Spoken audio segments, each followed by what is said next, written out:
Olá, meu nome é Humberto Viana, sou formado desde 1977, sou cirurgião dentista, especialista em ortopedia funcional dos maxilares, terapeuta neural e credenciado pelo CRO para trabalhar com ozônio.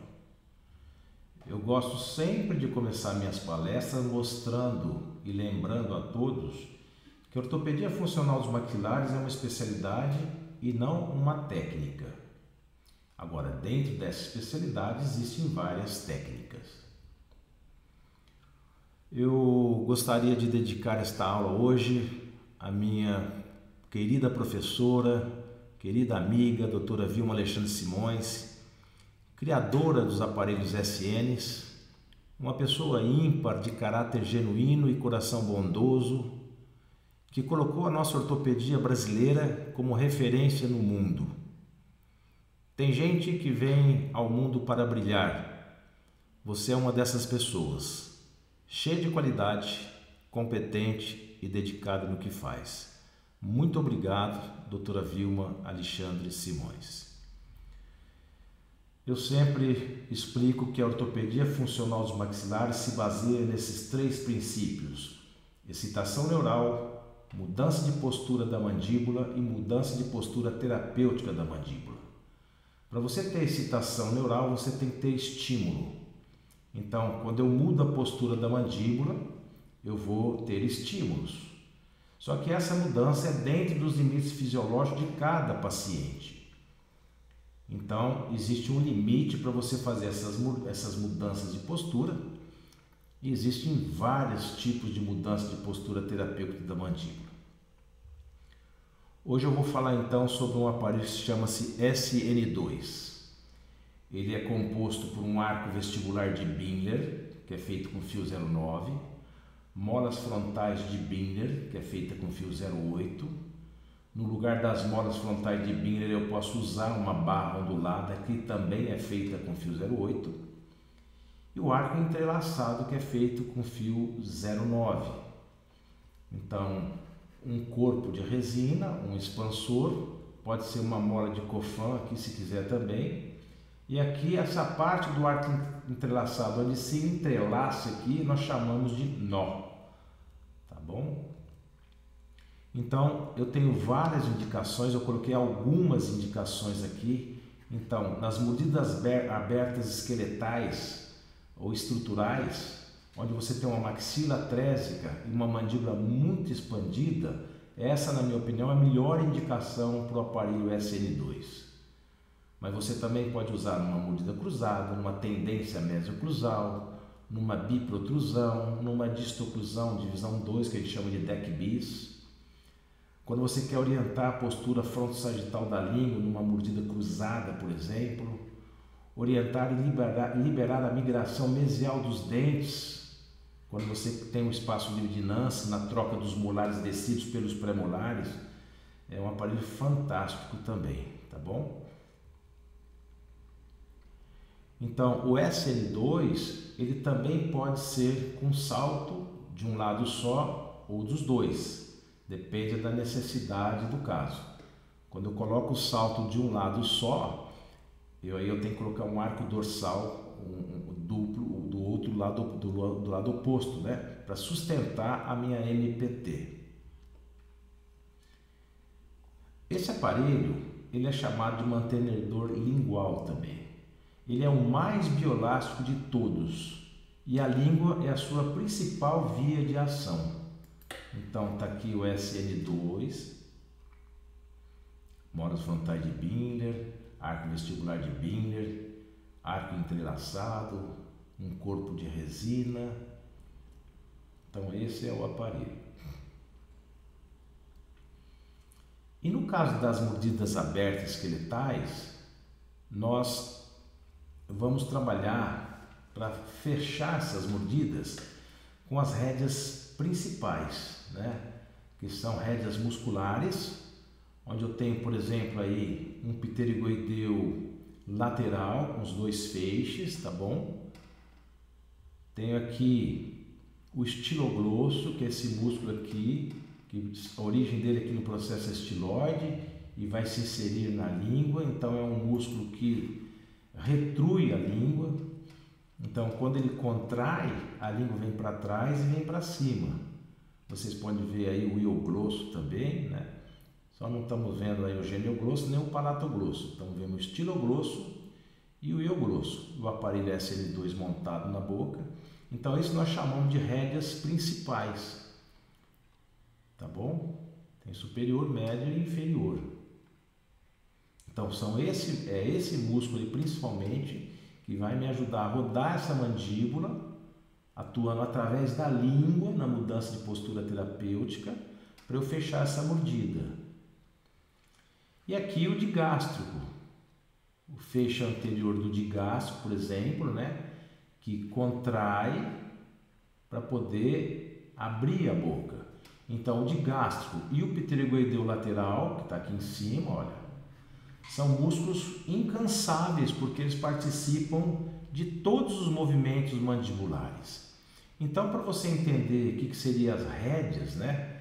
Eu fiz um exemplo, fiz uma analogia aqui com um domador de cavalo que, através dessas rédeas, então faz de conta que essas rédeas que vocês estão vendo aí é o estiloglosso e a cabeça do cavalo é a língua. Então, dependendo do comando, quando ele contrai, que ele puxa essa rédea, como se fosse uma contração do estiloglosso, a cabeça do cavalo vem para trás e para cima, que é o que a gente quer fazer com a língua, tá bom? E o geniogrosso vai fazer uma ponte com a mandíbula para poder tracionar essa mandíbula. Então eu tenho aferência e eferência. A aferência, o que faz? É um nervo que vai levar os impulsos nervosos do receptor periférico para o sistema nervoso central, informando o que está acontecendo no meio ambiente. E a eferência vai levar os músculos estriados esqueléticos às respostas do sistema nervoso central, resultando assim os movimentos voluntários, que é o que eu quero fazer com a língua. Tá certo, gente? Os mecanorreceptores são receptores sensoriais, né, que respondem à pressão. Na base posterior da língua, através da aferência, ou seja, de um sinal que eu vou mandar para o sistema nervoso central, que seria através do glossofaríngeo, nono par craniano, e vai vir uma resposta, que seria a eferência, através do 12º, o hipoglosso, que vai afetar a postura da língua através do músculo genioglosso. Então, aqui nessa animação, eu consigo ver então o geniogrosso aqui, o estiloglosso aqui, o hioglosso aqui e o palatoglosso não está aqui. Então, estiloglosso retrui, geniogrosso protrui, hioglosso abaixa a língua, palatoglosso levanta a língua. Então, o geniogrosso vai inibir a contração das suas fibras anteriores. O estiloglosso vai contrair, elevando a língua junto com outros músculos intrínsecos da língua. E o palatoglosso vai auxiliar na suspensão da língua, enquanto que o hioglosso vai inibir a sua contração para não abaixar essa língua. Essa língua tem que subir. Então, o SN2 ele controla a postura da língua vertical, transversal, sagital e frontalmente também, atuando sobre a sua distribuição no arco, no espaço oral funcional interno dos arcos dentários.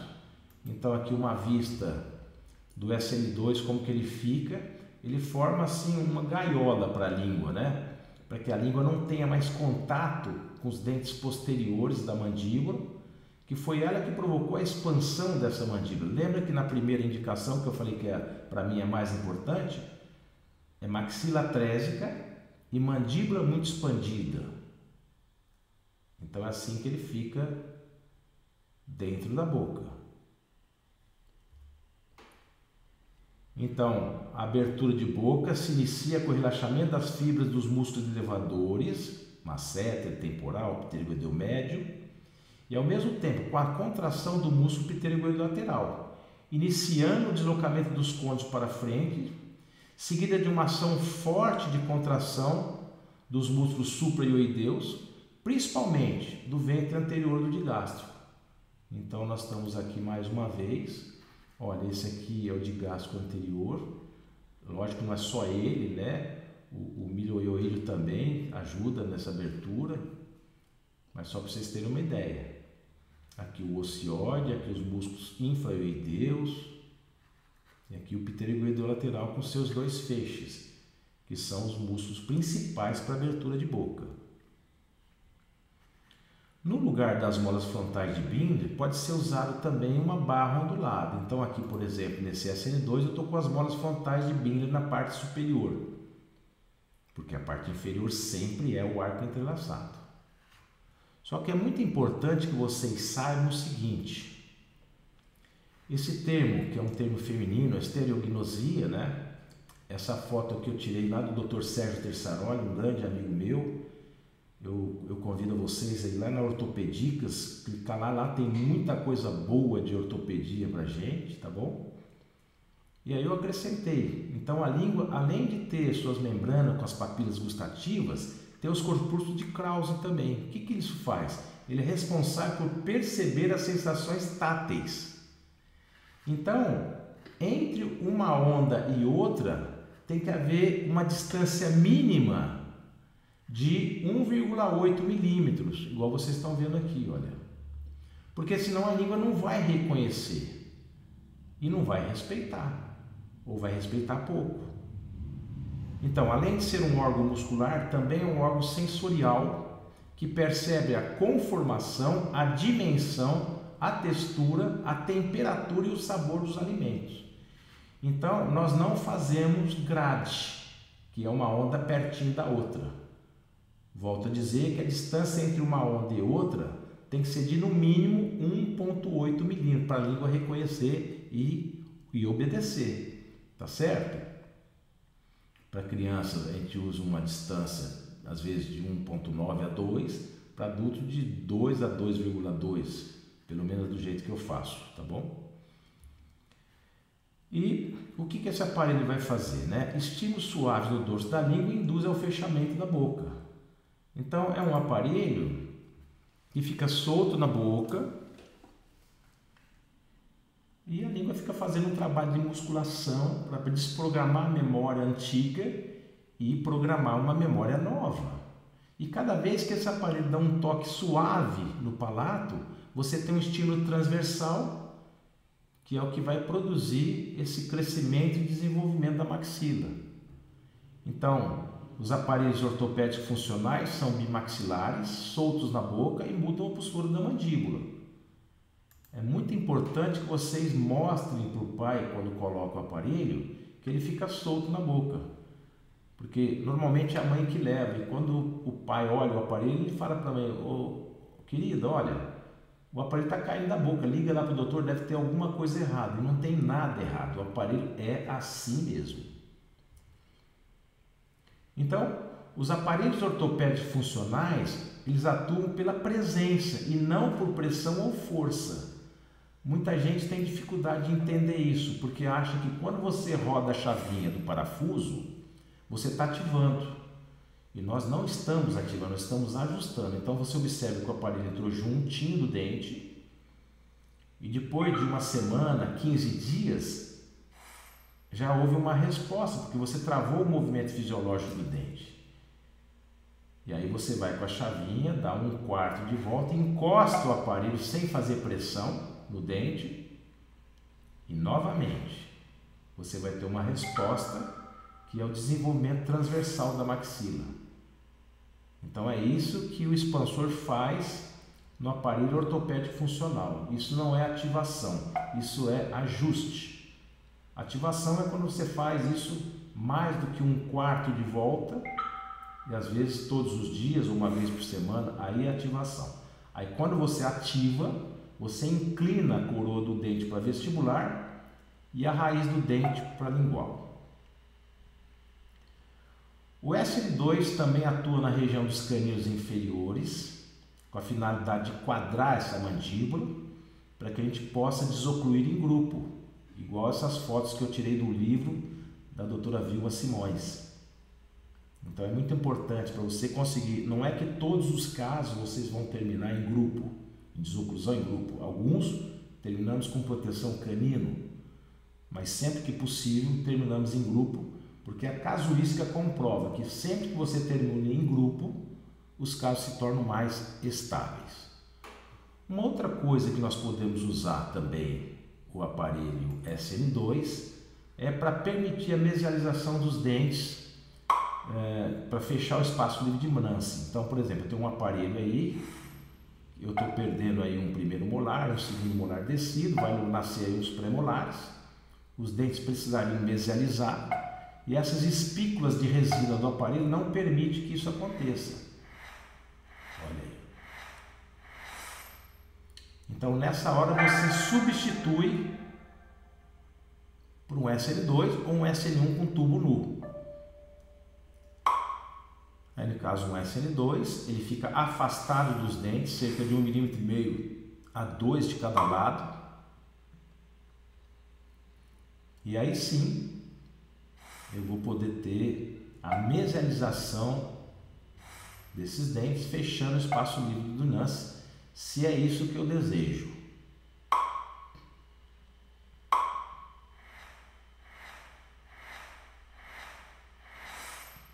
Olha, aí os dentes vão mesializar, sem perigo de rotação, de nada, normalmente. Tá certo? Então, a mastigação é responsável pelo estímulo que, através dos receptores neurais localizados no ligamento periodontal, tratam de levar e retornar os estímulos proprioceptivos que proporcionarão o crescimento e desenvolvimento. Através dos movimentos de lateralidade, por ação do músculo pterigoideu lateral, dos pterigoideus laterais, observe-se o crescimento condilar através de observações feitas nas cartilagens condilares, conforme Petrovic, McNamara e outros. Então, quando você mastiga em cima de um dente, você provoca uma intrusão fisiológica nesse dente e esse dente bombeia sangue para o interior dos ossos. E quando ele extrui novamente, esse sangue se esvazia. Então, esse é o mecanismo e isso acontece toda vez que nós deglutimos. Alguns autores falam de 1.200 a 2.000 vezes, alguns falam de 2.000 a 2.600 vezes, mas é muitas vezes e cada vez que eu degluto eu tenho praticamente 100% de contração das fibras musculares. O nó tem um segredinho nesses nós, tá bom? Mas no caso de um adolescente, de uma criança, não tem necessidade, né, de manter ele da maneira como eu estou mostrando aqui. Então, o nó responsável pela interação não precisa estar virado para a língua em criança e adolescente para cumprir seus objetivos. Aqui ele está virado para a língua, para a língua, e aqui está virado para cima.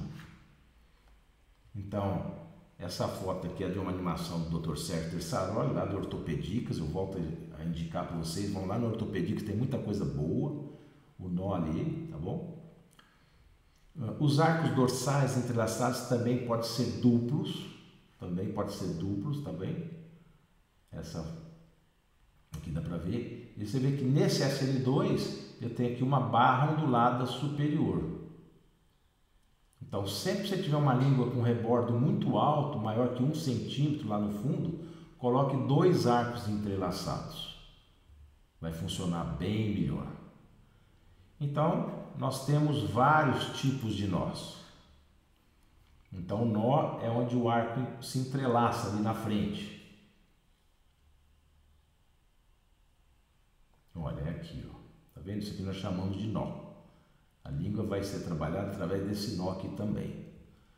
Então, aqui, essas fotos foram seguidas do Dr. Sérgio Terçaroli. Este tipo de nó projeta a língua para cima. Então, você vê que a dobra do fio do lado esquerdo está voltada para os dentes, está virada lá para os dentes. E do lado direito está voltada para cima, assim você vai projetar a língua para cima. Isso foi tirado do livro da doutora Vilma em italiano, que ela produziu. Esse outro tipo de nó joga a língua para baixo. Você vê que a dobra do fio do lado esquerdo voltada para baixo e a dobra do fio do lado direito voltada para os dentes. Esse outro tipo joga a língua para a direita e para cima. Então, o nó esquerdo voltado para cima e o direito voltado para a língua. Esse já joga a língua para a esquerda e para cima. O nó esquerdo voltado para a língua e o direito voltado para cima. Esse já projeta a língua para baixo e para o lado esquerdo. O nó esquerdo virado para a língua e o direito virado para baixo, voltado para baixo. Esse já projeta a língua para a direita e para baixo. O nó esquerdo voltado para baixo, vocês podem ver aqui, e o direito para a língua. Então, dependendo do seu objetivo, você vai usar um ou outro. Tá certo, gente? Agora, essa é a maneira correta de se fazer os nós, porque muita gente faz esse cabinho de guarda-chuva, realmente fica mais bonitinho, mas esbarra no dente, aí não vai cumprir o nosso propósito. O correto é quadrar aqui na esquina, né, nos caninos, olha, e fazer desta maneira aqui assim. Tá certo, gente? Então aqui o arco entrelaçado duplo, tá bom? E aqui uma cliente minha que eu queria desviar a língua, ela tinha uma mordida cruzada aqui do lado direito, eu queria desviar a mandíbula, a língua dela para o lado esquerdo e ela forçou. Olha o áudio da mãe dela para mim, olha. Oi, bom dia, doutor. Como o senhor orienta a gente, mesmo ela reclamando de dor na língua por conta do aparelho, a gente insistiu e pediu para ela usar. Ontem ela estava reclamando, essa noite mesmo ela reclamando, ela usou o aparelho. Só que hoje ela acordou até com a língua sangrando. O que a gente faz? Continua mandando ela usar? Porque do jeito que tá, dá até dó, né? Porque acho que ela deve estar sentindo dor realmente. O que o senhor orienta? Então eu falei para ela, não, isso é assim mesmo, acontece em alguns casos. Normalmente não chega a ferir tanto, mas se a pessoa insistir, pode machucar um pouquinho mesmo. Normalmente lá atrás, no arco dorsal, a gente faz um encapsulado de resina para poder proteger a língua. Olhem sempre nessa região, porque eu não tinha um costume às vezes de olhar muito nessa região e a língua vai formando uma fissura e não dói às vezes, não dói. Então se você vê que está formando uma marca nessa região, ou o arco foi construído errado também, ou você tem que fazer essa proteção aí. Aqui um SN2 com 2 arcos vestibulares, também arco vestibular de Escher duplo, arco entrelaçado duplo também, um aparelho feito pela minha esposa. E aquilo que nós falamos, o SN2 estimula mais o desenvolvimento da maxila por controlar a postura da língua e ser mantido por ela, diretamente contra o palato. Então, como o arco entrelaçado ele fica afastado dos dentes inferiores, posteriores, com a contração da musculatura você vai remodelando a mandíbula e vai expandindo a maxila. É isso que esse aparelho fantástico faz para a gente e funciona muito bem. Precisa entender um pouquinho da musculatura. Agora, é importante que você lembre como é uma protrusão fisiológica. Então, a protrusão fisiológica é aquela que você vai em um movimento de protrusão, né? E o que acontece? O incisivo inferior escorrega aqui nas costas do incisivo superior, que a gente chama de guia incisivo, e quando chega topo a topo, a mordida abre aqui atrás, não necessariamente nos pré-molares, mas pelo menos nos molares, e de topo a topo para frente, a mandíbula sobe. Então, nos casos de protrusão quebrada, nós também usamos o SN2, quando eu tenho uma mandíbula muito aberta, né? E o que é uma protrusão quebrada? Clinicamente, é um dos sinais específicos e agravantes da protrusão quebrada. É o quê? É o aumento da mordida aberta anterior durante o movimento de protrusão. Então, olha aqui, essa moça, por exemplo, quando ela faz a protrusão dela, a mandíbula foi para baixo, a mordida abriu. Ela deveria ir para cima. Isso é uma das protrusões quebradas. Essa aí, por exemplo, é uma composta. Tem a tombada simples, tem a tombada dupla, tem degrau e tem corner. Tá bom? Então, para dar um exemplo para vocês aqui, uma tombada dupla seria A partir da máxima intercuspidação, quando você manda fazer o movimento de protrusão, a mandíbula vai para baixo e para frente. Os aparelhos que normalmente nós usamos são, eu falo 236, né? O 2, o 3 e o 6, o SN2, o SN3 e o SN6, para esses tipos de protrusões, tá bom? Então, o SN2, o 3 e o 6, por seus mecanismos de ação bioelásticos, são aparelhos bioelásticos. Lembre que existem os aparelhos bioplásticos também, tá bom? São indicados para inverter com rotação predominante ou em roda. Então, o que seria isso? Eu vou fazer aqui uma animação para vocês. Então, o movimento que a mandíbula vai fazer é esse, de rotação, de roda em roda. Olha, ela fecha aqui, levanta o mento, abaixa o ângulo goníaco. E depois que eu rodo, eu troco o aparelho. Para trocar o aparelho, antes eu faço uma pista direta planas.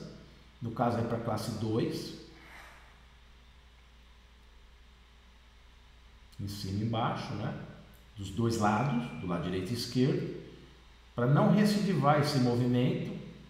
E aí a mandíbula só tem uma maneira, vai ter uma remodelação a nível de articulação temporomandibular e um crescimento dental-alveolar dos dentes posteriores. Então isso a gente faz com 236, com SN2, com 3 ou com 6. Agora, para você fazer isso com melhor eficiência, você deveria usar a análise do compasso articular, que eu vou mostrar para vocês aqui como que ela é feita, numa delas só, tá bom? Muita gente pergunta como que é feito. Eu vou... essas 3 eixos aqui, você está vendo uma linha vermelha superior, uma linha pontilhada amarela no meio e uma linha vermelha no inferior aqui, né? Como que acha isso eu não vou falar, porque você tem que fazer um curso, tem muitos detalhes aí, mas... O eixo vermelho chama eixo guia, o pontilhado se chama eixo virtual e esse vermelho inferior chama eixo terapêutico. A barra ondulada, ela sempre sai da cervical do dente inferior e termina sempre no eixo terapêutico. Já a barra ondulada superior, ela sempre sai da cervical do superior e termina no eixo virtual, que é esse pontilhado aqui. Então, como que é feito isso? Eu vou pegar um compasso, eu vou abrir esse compasso colocando a ponta seca aqui no XI de Ricketts e o grafite nesse pontinho que chama galinha. Então, eu já achei esse ponto antes, né? E com este raio, eu vou riscar a barra ondulada inferior. Pronto, ela está pronta aqui, tá vendo? Agora, o que eu vou fazer? Eu tenho um ponto aqui no bordo incisal do incisivo inferior que chama LIE. E onde a barra ondulada inferior terminou no eixo terapêutico, eu tenho um ponto que chama BI. Então, com este raio aqui, eu vou transferir ele aqui para cima, colocando a ponta seca no DAS e a outra onde cair. Onde cair vai formar um ponto que vai chamar BI, BS. Então, subo com ele. E aqui, então, vai formar um pontozinho e vai chamar BS. Olha, ele vai aparecer aí. Olha, apareceu. Agora eu vou com a ponta seca lá no XI e o grafite no BS. E risco a barra ondulada superior, saindo da cervical, passando por ele e terminando no eixo virtual. Dessa maneira, você então, depois que você terminou esse traçado, você transfere isso para o laboratório. Deixa eu colocar aqui para vocês. Olha aqui, depois está pronto, né? Eu faço uma regra de 3 para saber o quanto que essa radiografia está distorcida, para mandar essas informações para o laboratório, tá bom? Então, quando vai dar uma barra ondulada no superior dá uma distância muito grande aqui da barra ondulada superior, no lugar das molas frontais de Binner eu coloco uma barra ondulada, tá bom? Então, eu peguei aqui o mesmo caso, são 2 filmes aqui, é o mesmo caso, que tinha protrusão quebrada. Desse aqui eu fiz o aparelho certo, que foi um SN3, aqui eu fiz uma pista indireta apenas composta. Olha como fica, a mordida vai abrir mais ainda. É o mesmo caso. Então, eu quis fazer uma analogia aí para mostrar para você que quando você não checa o movimento de protrusão e a protrusão é quebrada, é isso que acontece com o aparelho. Se você não sabe disso, não fez uma MPT em roda e coloca uma pista, por exemplo, que não seria o aparelho indicado. Aqui, então, olha a diferença desse lado, que eu fiz um SN3. Você vê que aqui a mordida não abriu. Então é muito importante checar o movimento de protrusão, para você poder saber que tipo de aparelho você vai usar para o seu paciente. Então, por exemplo, eu tenho um caso aqui que ele tem mordida cruzada, é classe 3, tem mordida aberta. E eu gostaria de aumentar o tamanho desses molares aqui. Eles não erupcionaram tudo. Mas nós aprendemos que quando você aumenta 1 milímetro na altura desses últimos dentes, a mordida abre 3 aqui na frente. Foi assim que nós aprendemos, né? E é assim que acontece na maioria dos casos. Porém, quando você faz a MPT em roda que eu acabei de mostrar, isso é possível. Olha só, a mordida ficou com uma overbite excelente e compara o tamanho da coroa dos últimos dentes.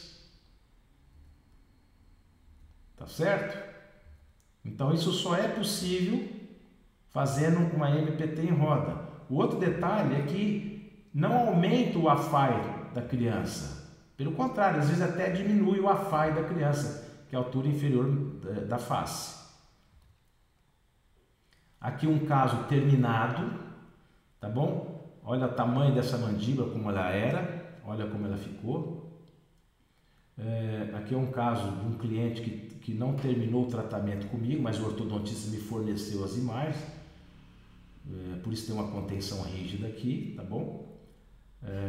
Não sou a favor da contenção rígida, porque a boca não foi feita para ter metal, mas muitas vezes para evitar reclamação do paciente, tá apinhando de novo, muitas vezes se coloca, tá bom? É isso aí, eu gostaria de convidar vocês a ser nossos parceiros, tá bom? Nós atendemos o Brasil inteiro, esse é o laboratório da minha esposa, Adriana Viana, o contato está aí. E muito obrigado por me assistir.